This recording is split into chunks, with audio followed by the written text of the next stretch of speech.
বঙ্গে সক্রিয় বর্ষা, দক্ষিণবঙ্গ জুড়ে বৃষ্টি। শুক্রবার থেকে বৃষ্টির সম্ভাবনা, বৃষ্টি আরো বাড়বে। বেলা বাড়ার সঙ্গে সঙ্গে কলকাতা ও সংলগ্ন জেলায় বিক্ষিপ্ত বৃষ্টিরও পূর্বাভাস রয়েছে। উত্তরবঙ্গে ভারী থেকে অতি ভারী বৃষ্টি।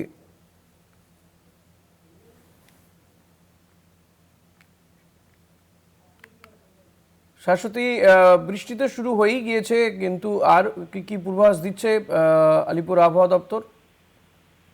দেখো, দক্ষিণবঙ্গে যে দুর্বল ছিল দক্ষিণ পশ্চিম মৌসুমী বায়ু, তার সক্রিয়তা লক্ষ্য করা যাচ্ছে এবং সেক্ষেত্রে আজকে থেকে বৃষ্টির তোড় বাড়বে দক্ষিণবঙ্গের একাধিক জেলায়। তার সঙ্গে অবস্থানরত একটি ঘূর্ণাবর্ত রয়েছে, একটি অক্ষরেখা রয়েছে। সেই অক্ষরেখার জেরে প্রচুর পরিমাণে জলীয় বাষ্প রাজ্যে প্রবেশ করছে।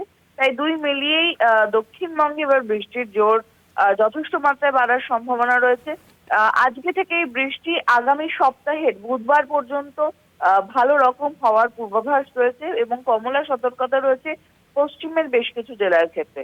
সেক্ষেত্রে বর্ধমান, বীরভূম, নদিয়া, মুর্শিদাবাদ, পুরুলিয়া, বাঁকুড়া এই জেলাগুলিতে 40 থেকে 50 কিলোমিটার বেগে ঝোড়ো হাওয়া বইতে পারে, বজ্রবিদ্যুৎ সহ বৃষ্টির সঙ্গে সঙ্গে। বাদ যাবে না শহর কলকাতা সহ পার্শ্ববর্তী জেলাগুলি, অর্থাৎ হাওড়া, হুগলি, 2 চব্বিশ পরগনা এই জেলাগুলিতেও কিন্তু রাতভোর থেকে বৃষ্টি শুরু হয়েছে এবং এই বৃষ্টি লাগাতার বিক্ষিপ্তভাবে দিনভর চলবে বলেই পূর্বাভাস জারি রয়েছে।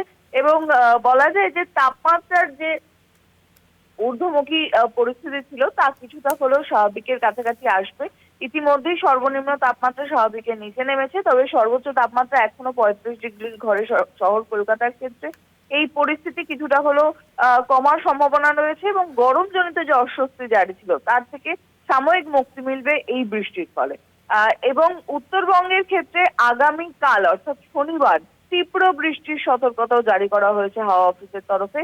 উত্তরবঙ্গের বিশেষত জলপাইগুড়ি এবং আলিপুরদুয়ার এই দুই জেলায় বৃষ্টির তীব্রতা অতিরিক্ত মাত্রায় বৃদ্ধি পেয়েছে এবং অতিবৃষ্টি জারি রয়েছে এই জেলাগুলির ক্ষেত্রে। ধন্যবাদ শাশ্বতী। কথা বলছিলাম প্রতিনিধি শাশ্বতী রায়ের সঙ্গে।